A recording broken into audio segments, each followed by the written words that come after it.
Okay, here we are. I am getting a fair bit more like just inspired, feels like wanting to share and talk more. As you do, you see things on your screens and you're like, intriguing. How does that, what does that reflect? What is that saying about stuff? I had, again, in the last like day or two, I can sense things are still morphing and changing as they always do in my reality. And I thought of maybe doing a share to the internet about my long time yoga training and teaching career. I essentially started yoga when I was 13 years old. I'm 41 now. And then I really did keep it up, even amongst my late teens, early 20s partying, and I kind of did it secretly as a form of exercise. I got into Bikrams when I moved to Vancouver for university, even though I couldn't afford it. I would scrap my pennies together and try to go to classes, mainly for fitness and weight loss. And then remember when I was 19 or 20, I had a young couple who were going to Bikrams. They're like, no, yoga is amazing. Like yoga has all this stuff. And I was like, yeah, okay. But then when my life was in the going down the drain, I rediscovered yoga, finally had a deeper understanding of the kind of metaphysical side of it. And so I was like, oh, maybe I'll talk more about, only because now, straight up legit, working with clients over periods of time, it's a rewarding thing because yoga works truly, and a lot of us yoga teachers have physical or in like we're dancers or I taught Pilates and dance for years before moving into the world of yoga. And I was actually stretching when my yoga teacher came in and was like, you would be very good at yoga. I was like, I need it. and I really did. I just dove in and practiced the yoga meditation, read all the books I could find. And here we are now. It's like, it's been almost 20 years that I've been teaching, professionally. And I kind of wanted to share of like what, and part of it was just getting a really nice reflection from a client about, his knees don't hurt walking up the stairs anymore. And this is just after like a couple months. Knees aren't hurting walking up the stairs. And then we did a restorative twist and his shoulders were laying flat. And he's like, oh my God. Like, so even, and this is like, this isn't 20 something. These are people of a certain age who might have a belief system that there's no point even trying, right? And then they do a bit of yoga and their bodies start to feel better and they're like, oh my gosh, it's never too late. So anyway, I thought of sharing a bit about the yoga journey. Let me know if that resonates. Thank you guys for your feedback also around doing kind of like an online course around working with tarot. And of course, my input would be to like have an awareness of traditional tarot, but I do intuitive tarot, which means this course would be also about, there would be layers about like listening to the intuition and how that connects to your life, and then how that can work with tarot, right? What's the share about? So the modern world, and over the years, I've done an ayahuasca ceremony with shamans from the Amazon who came over to the UK to do the ceremony with a bunch of people. I have done mushroom ceremonies with local shamans. They're not all plant medicine. I have done female only retreats where they were doing kambo, and I've dabbled. I've really I've so many people, I've done reflexology, I've done craniosacral therapy, I've done, and some of it I just tried whether I liked it or not. This is where I say to people in this whole industry, bearing in mind it's an industry of well-being, they're kind of an oxymoron, but to shop around, my livers. And then that brings me to the kind of the privilege side of well-being, and how even this whole like be well, let's be well, there is something kind of almost insidious about it. Why? Because I always often will come back to this economic framework, and how so many people, I kind of just need to work a full-time job to survive, to pay bills and make enough to feed themselves and their family. And then there's all this like generational or ancestral trauma. So we're dealing with a traumatized and disconnected species that are being further kind of or almost trying to be frozen in that place of disconnection and apathy via mainstream media, which continues to gaslight and bombard us with images of fear and images of illness and images of and then there's all these solutions which those same industries which are propagating the illness, the war, the disease keep selling us the solution, right? And just as a fellow human, I'm increasingly aware, I'm like, those aren't the solutions. And I'm increasingly aware the messaging that I'm getting from within my own self is the psycho-spiritual wound that we're having to, and this is deep, this is multi-generational. And the way I kind of trace it back is even within my own, say, industry of yoga and spiritual, people have often reflected that, like, oh yeah, you're like spiritual. And I often would be like, I don't necessarily know what that means because I'm just myself. Like, I'm just a human. Now, my mother took us out of the Catholic Church when she went back to university and studied women's studies. So I have an experience of being a young child that went every Sunday to a Catholic church and was indoctrinated into Catholicism. And then at pre-puberty pulled away from that, almost like shunning it, and then navigating adult critical thinking academic life around exploring multiple religions, exploring atheism, and ultimately in that tender age of puberty, fitting in. Most of us at that age, I think, are concerned about fitting in, having the right clothes, being in the right group of friends, and pleasing our parents, maybe consciously or unconsciously, right? So there's that framework, and I'm so thankful for the opportunities I had, and for a mother who introduced me to spirituality and yoga, or again, not even spirituality, she just introduced me to stuff she introduced me to, Louise Hay, dream books, yoga books, right? Like stuff like that. And based on her own experience. Where am I going with all this with regards to the actual here we go. Welcome to MJ's noodle sessions, where I literally just kind of riff on stuff that's on my mind. Yeah, and it's based on, I've obviously for years been dabbling in this whole world of online marketing and passive income and all that kind of stuff. And I got to just say, if you're a human that's really, really in his integrity, it just comes down to the same thing like a physical business. You just have to keep showing up and doing good work, and business trickles in, and then you keep doing good work with those people, and they'll keep booking, and they'll tell their friends, and and your online market will grow and expand in a way that you can handle it in the same way that a physical business. Like, I simply look at my yoga career, where I just showed up, set up classes, and kept showing up, whether people showed up or not. I just kept showing up for years, for a solid 4 or 5 years before life morphed around me and I was able to start earning a livable income out of my yoga teaching career. It's the same with my online business. I'm at that point where I'll just stay in my integrity, keep plugging away, and little sale, that's where the passive income, there's merchandise and there's online course and there's ways that the business can generate that passive income. And yet I'm aware that at the end of the day, I don't want the business to be about money, because money is a finite construct in the essence of the control grid that we've all been indoctrinated into, right?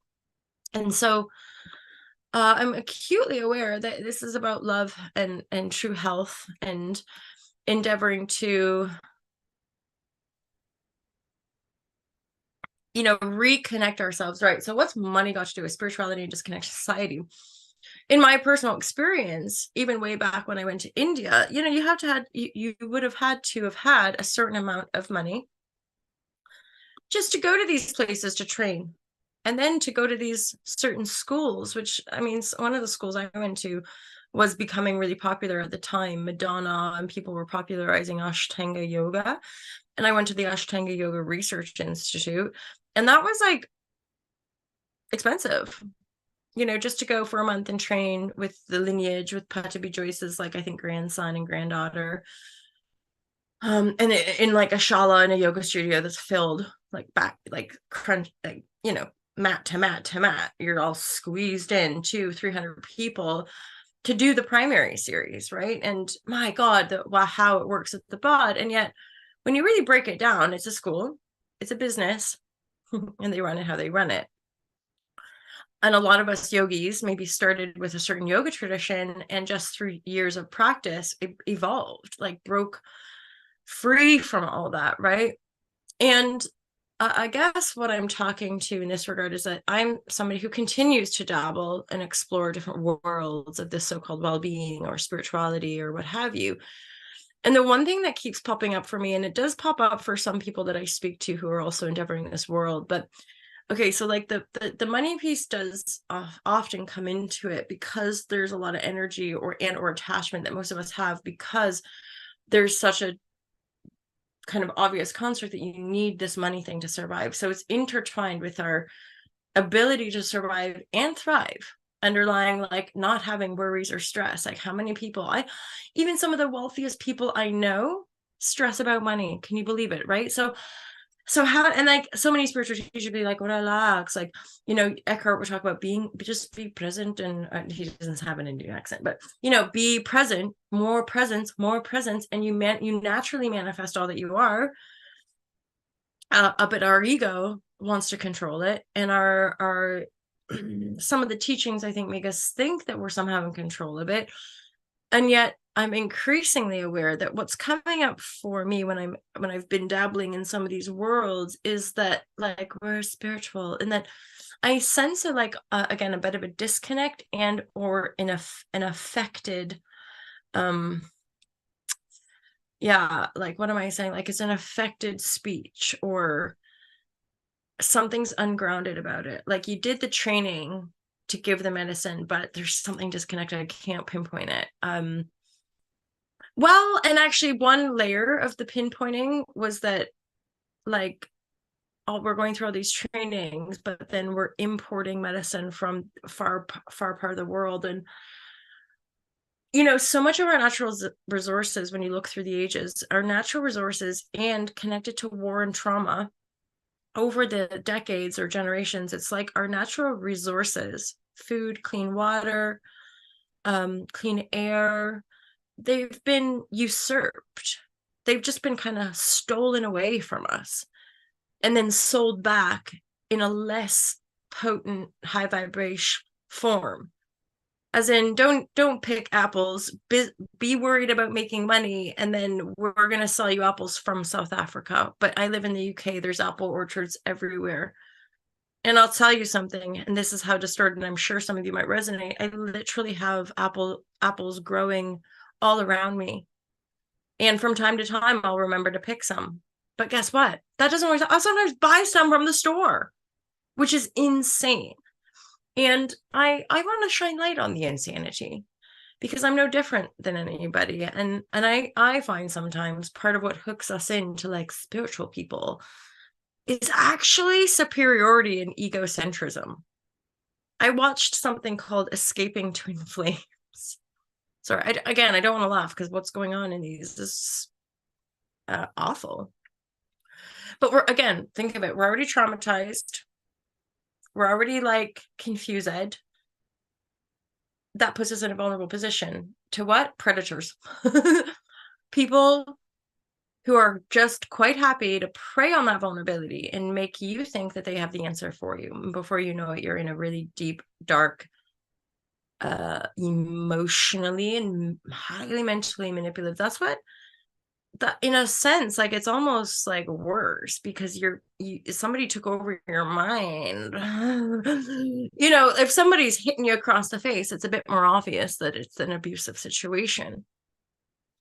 When somebody is slowly trying to take your own autonomy away from you and make you think that they know what's best for you, and then And like, just go watch it. Escaping Twin Flames, fascinating. And I dare say, with the Neptunian energy, with the deconstruction of our previous paradigm, these sorts of culty energies, and or even our own demystification around our own dominant religious constructs, like what I've noticed, and I think it's beautiful, more and more Christians are starting to read the Quran. I too purchased one. I've got a Bible. I've got a Holy Bible over here. And this was gifted to me by a dear friend. And then I keep it too. I'm not somebody who necessarily reads the Bible all the time, but I think there are profound teachings. But it's a beautiful book. So I got a Quran that's also hardback and it's similar color.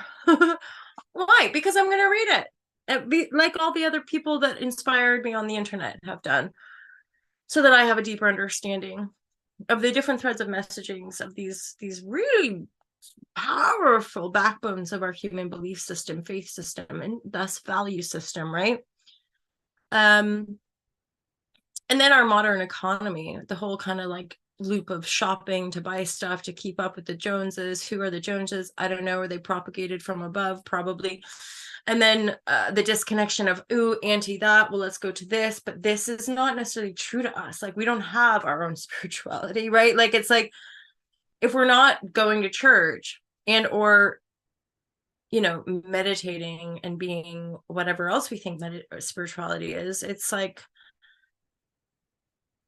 we've got to, and then here it comes. It's the heart.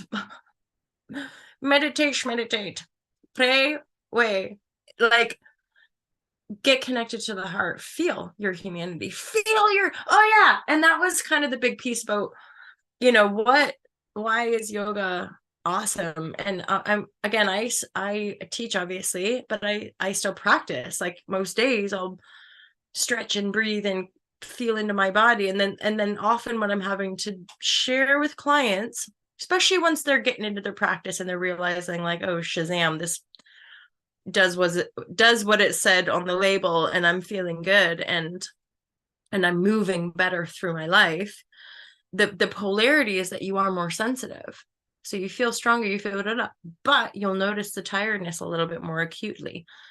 You might notice toxic environments more acutely. Things you used to tolerate, you might not be able to tolerate. Why? Because you're connected to the infinite intelligence of your body. Yoga translates as a yoking. So over time, over repeated practice, over continued practice of feeling connected, of getting into your body, of feeling and sensing and moving through patterns of stress and moving through layers of tension, you will become more self-aware, which is a beautiful thing. But that self-awareness comes at a certain cost or consequence, and that means feeling the pain of the world, honoring the pain of the world, looking at it straight in the face, taking it into the heart, and saying, we're going to get through this. Everybody. Aw.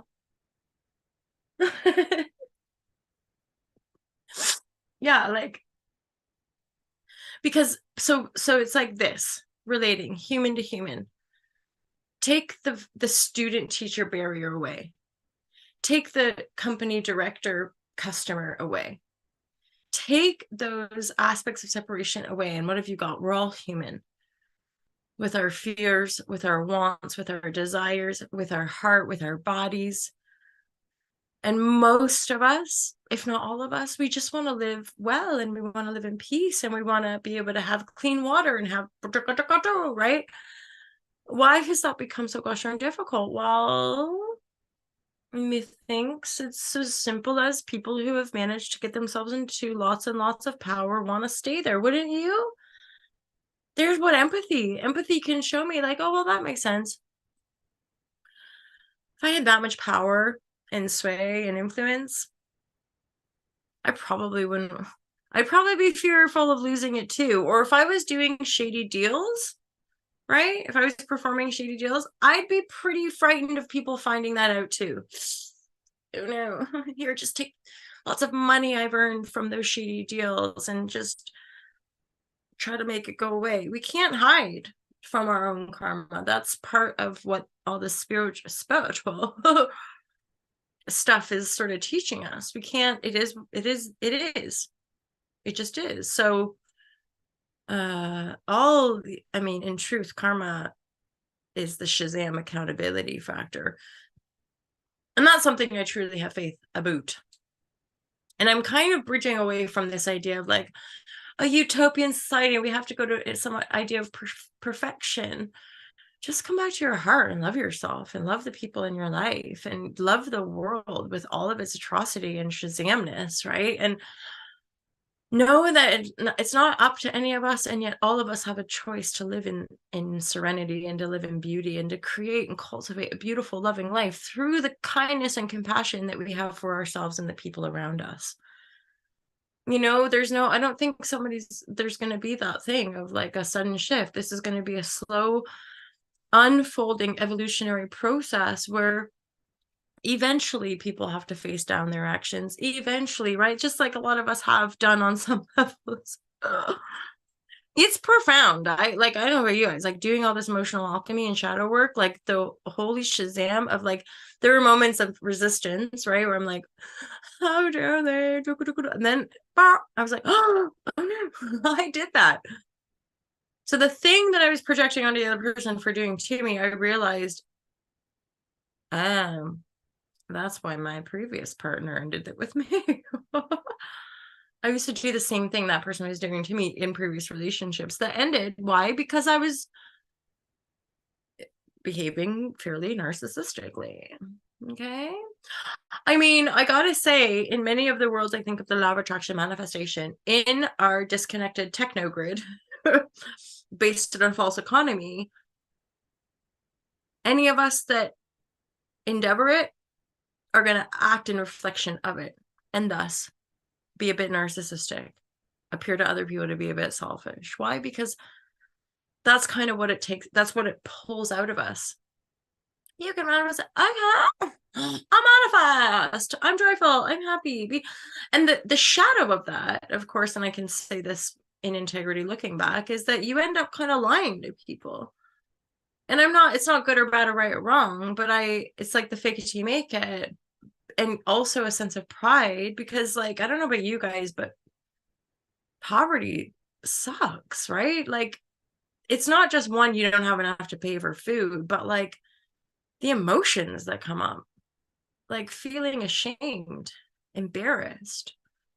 And part of the intensity of what I was in was I was behind the scenes, like scrapping to have enough for food, have enough to pay rent. But then the person I was living with didn't know. They had no idea that I was in such financial intensity. And if anything, I was just trying to keep a brave face and show up for her, be supportive for her, help her sub business, help her get through her day to day. Hey, no shit, that was draining. It damn near killed me. But again, but then on another level, recognize I was lying. This person ended up evicting me, and it was a very intense time before lockdown, and yet I'm the only one who knew what I went through. And actually for years prior to that, having been in intense like financial situations where friends abandon you, people don't want anything to do with you, or people are just like, just do this or just do that. And I think a lot of times people are, you just get a job, or just you're like, yeah, I've been applying for cafe work actually, but thanks, and not even getting it.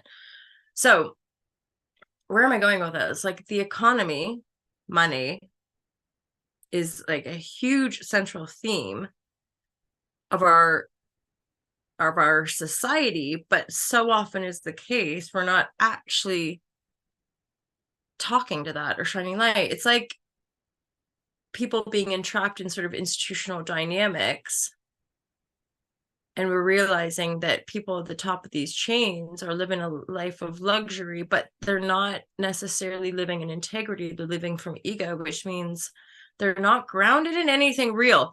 So this is where, again, I was kind of alluding to this, but this is a big piece of what I'm picking up on in a lot of our spiritual communities. They're still disconnected as ever. I say that with so much love because I'm a part of that community, right? But it's a feeling of like they're saying all the right things, but something feels ungrounded, something feels disconnected. Yeah, because it is. Because most of us can talk until the cows come home. I'm not sure how that expression relates, but we can talk about, we can read. We're so intellectual and brainy, aren't we? We can talk about all these things too. But most of us don't know how to chop our own wood, don't know how to make our own food, don't know how to make our own clothes, don't know how, which to me is a highlight of we are disconnected from our own reality. Make our own food. Most of us don't even know where it comes from. Most of us don't even know how our consumption patterns feed a paradigm of the same war that we're appalled by. Ding! These are all connected, and it's deeply kind of, however, to me, it's the only way to get over it is that we have to stomach it. We have to stomach the truth of like the shameful behaviors we're all accountable and intertwined with. However, what I know is that we have like just feeling that pain. That's a gift to the world. Resonating and having compassion for all sides in all aspects of violence, war, having compassion for people that are ignorant and brainwashed, having compassion for people who are at their end tether for wanting freedom from oppression. Being, you feel me? Hala hala. So anyway, peace be with you and also with you. May we all come to a greater place of understanding and connection so that we can continue to heal. The human heart, so that we can be more intelligent, even more intelligent, through a greater holistic understanding of the quanta, of how we actually vibrate and heal and feel. It's in our direct connection, right? But that allows us to be connected here. That's just something I've always seen sometimes is like, I want that healing stuff. So I keep teaching yoga. It works. It helps people feel better, genuinely. And over time, it gives them the tools to practice on their own. Eventually, they don't need to pay me nothing, you know? But the beautiful thing of living en flow is that straight up when I'll be done, like, and I'll set, like, you know enough now. You're strong enough. You're moving well. You can go off. If you want to sesh, feel free to reach out, but I'm not going to hook you into something, right? And then just by the grace of miraculousness, straight up when one client finishes, somehow, I don't know how it's happening, there'll be another client that arrives. And I'm just like, okay, here we are. This is it. This is a flow. This is being in integrity. This is trusting that the universe supports. But never am I going to be like, how to make $5,000 a month teaching yoga. Who cares? There's times when we're poor and times when we're not so poor. But then from a yogic perspective, there's an actual limb in the first yamas and the niyamas. I don't remember it's one or two, but non-hoarding, non-stealing, non-hoarding is an actual code of conduct in the limbs of yoga. So it's like hoarding is a distortion based in trauma. So why corporations and people and our humanity needs to have so much? What are you going to do with it? And so many, I think, of the things that we're trying to build upon are really coming from a deeply wounded place, which, again, compassion, love, and also let us not be frightened to speak up. I have to remind myself of this too, because honestly, since pandemic and the amount of trauma I was trying to deal with and process and come back to some sense of sanity and safety, I kind of shut down. Thank God for tarot, because and my live share crew, like seriously, the live share crew were like my lifelines, but which are now some of them have come back and are in Patreon. I think some I kind of, some maybe distance themselves as well because I wasn't able to stay consistent. Anyway, the crew, the people on the internet. Yeah, I forgot where I was going with that. Anyway, I'm going to sip my coffee.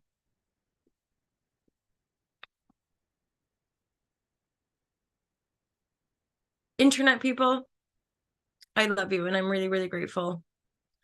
Oh yeah, being shut down was that when all that stuff around pandemic vibratory was kicking off, I think I managed to get out a few shares, and then it was like, and a big part of that was like having to really hold space for myself. Or what am I saying? What am I really sharing here? What kind of energy am I outpouring? Because there's a while where there were some intensities, right? And an emotional like shadow work level. Okay, so thanks guys. So this is like a little bit more of how I would rant on, but let me know. Just let me know. I'm getting that for a lot of you, this is kind of the juice, that you like the readings and you appreciate me doing the readings. I appreciate that. But a lot of you also miss you know, a lot, like, you know who you are, these chats, right? And I will almost always share first with my Patreon community, to get that initial bit of feedback in a safety zone, and then put them public. Some of you guys notice I'll share these and then like not publicize them, or I'll publicize them for a few hours or days, because I'm still working with this real pardon me, it's like me even sharing a bit about how I did the play of Rachel Corrie. I grapple with ego, I guess, around like, oh God, like who, okay, make the war about you, MJ, and how you did Rachel Corrie. You know, like I get that. And then I just think, no, it's a story, and it shines light on this ongoing plight of an oppressed people who need us to be shouting and kind of screaming from the rooftops to know, stop this. Everyone deserves land here. Everyone deserves to be here. Don't stop the killing. Stop, right? It's like, let us not be silenced by fear. Yeah, and but I still have to discern, like, I'm simply a human, and I'm working things out, and I don't have answers necessarily for you, and I can't necessarily make anything better for anybody, but I believe in all of us. I do, and I believe in the beauty and the regenesis of the planet herself. And I truly believe that every single one of us is divine and has a divine purpose for being here. As horrific and atrocious as it may look, those people too will have their evolutionary karmic course. You know, it's kind of how I see it, like one and the same. We're all, maybe we're different parts of that prism, but we are all part of it. And I think, in a sense, the more loving you become, the more compassionate you become.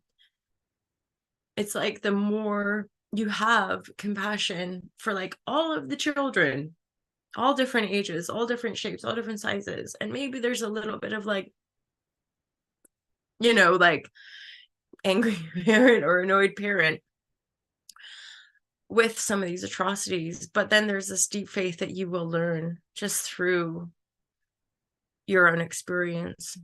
One day, that's redemption and remorse, and having those sorts of feelings which absolve the guilt and punishment construct, because there is an unhealed wound, no doubt, if you're going to be oppressing and projecting that kind of violence onto another, because the truth of the karmic outpour is that you are one. So truly, what one place is doing to another place, they're doing that to themselves, and it's only a matter of time before they begin that healing journey and that healing process. And we still have a lot of work to do on that healing level, my lovers, don't we? But like, I think if anything, we're probably cracking the code. And through internet, more of us can express the authenticity and truth of healing, not the marketing ploy of it, right? As in, I'll only remind us that you're your own master. Like, you're the one that can heal yourself. And there will be people, when you're really earnest about it, there will be people who come to help, and they won't manipulate you, and they won't force you, and it will work. I worked with a healer for 3 years, and by the end of 3 years, I managed to like get to where I wanted to go with her. And it was all these different types of modalities, and she was affordable. And that's something to recognize too. The higher the price tag doesn't mean the better the product, right? It's like the more famous the musician doesn't make that musician better than somebody that is like a local musician, which makes me think of, where's my, I know that I mentioned this. I've started to get my presents lined up. I've got my kitchen table is all filled with presents that I'm gonna have to send. And one of them is the album All to Love, and it was written by a amazing musician that I dated at the time. Anyway, this is all like the shape-shifting of the reality, meeting him and realize, my God, talent is everywhere. Fame is manufactured for industry. Anyway, yay. What about it? I hope that you guys have a beautiful day, and I hope that you can find love even in the darkest hour. And let's continue to pray for peace. I love you guys. Thank you for being my internet friends. Thank you for choosing love. And if you feel like buying stuff from All to Love, please feel free to do so. It helps myself and my little community, and we're all very grateful for the support. So thank you. Have a beauty day, my lovers. And we're in it. Tomorrow's December, so you can check out the December readings. And of course, feel free to join the Patreon community. I love you guys.